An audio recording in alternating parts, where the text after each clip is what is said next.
Quand des gens viennent à l'église, ils font 2 mois, 3 mois, il n'a pas vu son miracle, il te dit non, je change d'église. Pourquoi il change d'église? Parce qu'avant de venir, vous l'avez dit, allons-y prendre ton miracle. Dieu, avant de te donner ce dont tu as besoin, il veut d'abord que tu lui donnes ta vie. Je voulais dire à quelqu'un ce soir, c'est vrai que tu as besoin de miracles, c'est vrai que tu as besoin de vivre des grandes choses avec, mais tu as d'abord besoin de donner ta vie à Jésus. Ça c'est vrai. Aujourd'hui, par la grâce de Dieu, je travaille dans les prophétiques, dans le miracle et d'autres choses. Mais je vous dis la vérité, ça m'a pris du temps pour vivre toutes ces choses. Ce n'est pas venu en 2 ou 3 jours. Ce n'est pas venu dans une prière de 21 jours ou dans une prière de 40 jours. Aujourd'hui, on va dire à certaines personnes, jeûne 40 jours pour avoir du prophétique. Jeûne 21 jours pour avoir l'esprit prophétique. Non! Avant que l'esprit prophétique descende sur toi, donne d'abord ta vie à Jésus. Tu es d'abord dans les mensonges, tu es dans l'impudicité. Comment Jésus va travailler avec toi? Comment l'esprit de Dieu va opérer sur toi? Avant qu'il opère sur toi, donne d'abord ta vie. Nous avons des gens aujourd'hui qui ne sont même pas convertis, mais qui veulent entendre les choses spirituelles, qui veulent entendre les anges les parler, qui veulent entendre les choses spirituelles. Vous voulez les vivre comment? Par quel moyen? Non! Réveillez-vous à la réalité. Réveille-toi. Soubeaka, rise up! Nous voulons ce Dieu-là. Alléluia. Si c'est la même onction, c'est le même Dieu d'Abraham, d'Isaac, Dieu de Jacob. Allons tous à la montagne. Sois prêts, nous allons partir sur la montagne. Wake up! Réveille-toi. Wake up! Oh la rama cobra tanasela rabando se cabra. Licabrando bossanda. Sans rien prendre, sans rien trouver. Mais tandis que Pierre, il est allé la nuit pour aller pêcher parce qu'il savait très bien que c'était le moment propice pour attraper plus de poissons. Mais pourquoi on précise qu'il est allé la nuit? C'est que dans son expérience, il avait déjà compris que le moment où on peut plus attraper des poissons, c'est la nuit. C'est que Pierre avait de l'expérience dans son travail. Mais ces jours-là, son expérience n'a pas payé. Il n'avait pas simplement de l'expérience, il avait aussi de la connaissance qu'il avait acquis déjà. Mais ces jours-là, même la connaissance n'a pas donné de bons résultats. Il est possible que par moment, que la connaissance, que l'expérience que tu as de la vie ne produise pas de bons résultats. Pour Pierre, ce n'était pas le diable qui a occasionné cet échec, mais c'est Dieu qui a voulu que cela arrive parce qu'il voulait rencontrer Pierre. Ces jours-là, si Pierre avait attrapé des poissons plus tôt, il allait partir et Jésus allait arriver, il n'allait pas trouver Pierre. Mais comme Jésus avait besoin de rencontrer Pierre, qu'est-ce qu'il a fait? Il a parlé aux poissons. Ces jours-là, pas aller dans la direction de Pierre, juste parce que lui, il voulait rencontrer Pierre. Et Pierre a échoué, pas parce qu'il avait mal fait les choses, pas parce que les démons étaient puissants, pas parce que la sorcellerie de sa famille l'avait attaqué, mais parce que Dieu avait voulu rencontrer Pierre. Il y a certaines réalités qui peuvent vous arriver malgré que vous marchez selon la crainte de Dieu, malgré que vous mettez en pratique ce que Dieu vous demande, mais vous avez l'impression que malgré cela, rien ne marche, tout est bloqué. Tu essayes de forcer les choses, mais rien ne bouge. Il ne faut pas toujours accuser les diables.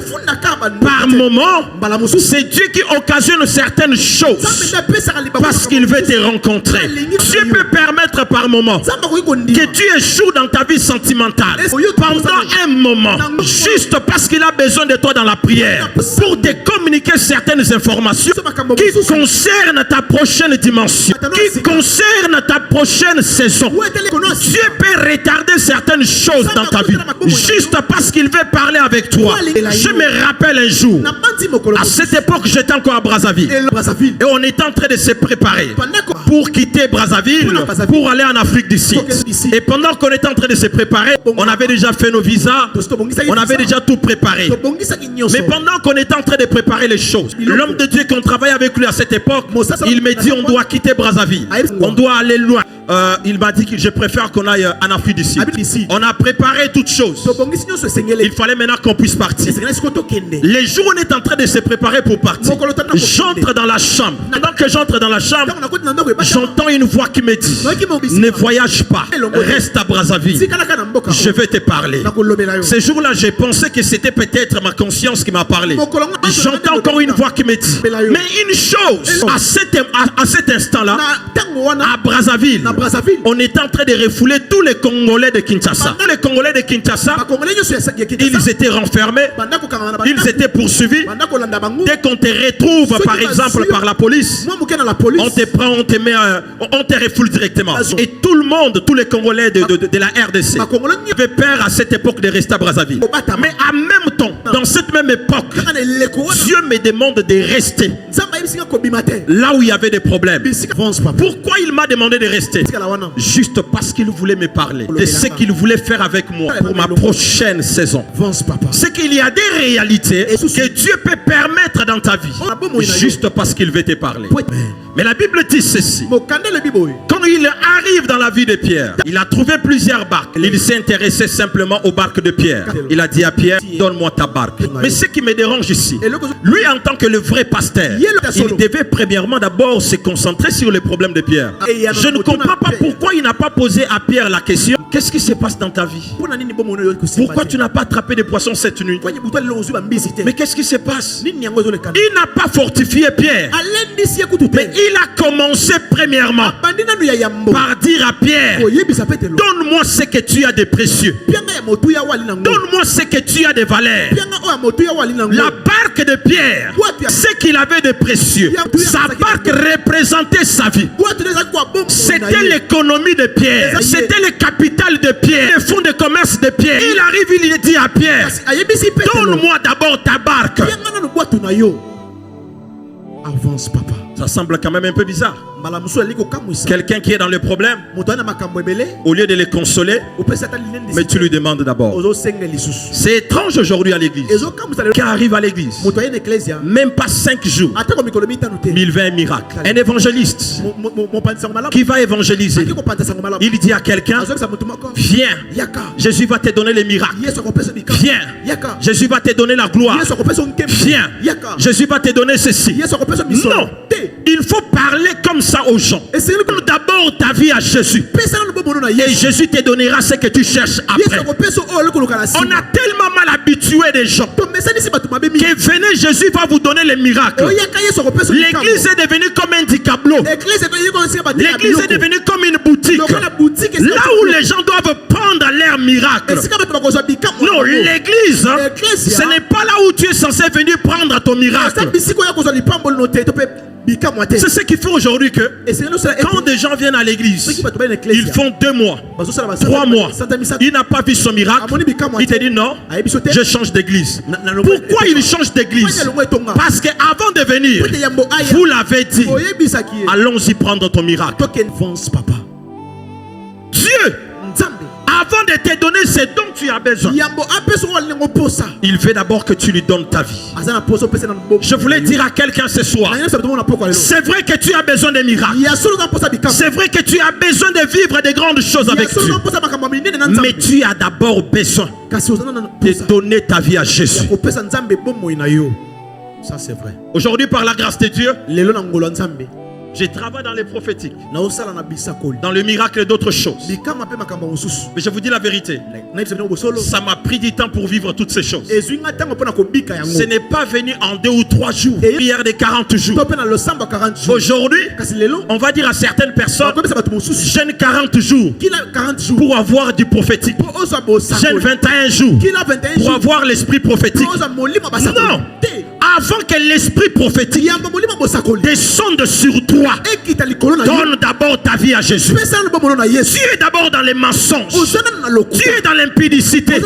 Comment Jésus va travailler avec toi avant qu'il opère sur toi? Donne d'abord ta vie. Bien. Avance, papa. Nous avons des gens aujourd'hui qui ne sont même pas convertis, mais qui veulent entendre les choses spirituelles, qui veulent entendre les anges les parler, qui veulent entendre des choses spirituelles. Mais vous voulez les vivre comment? Par quel moyen? Non!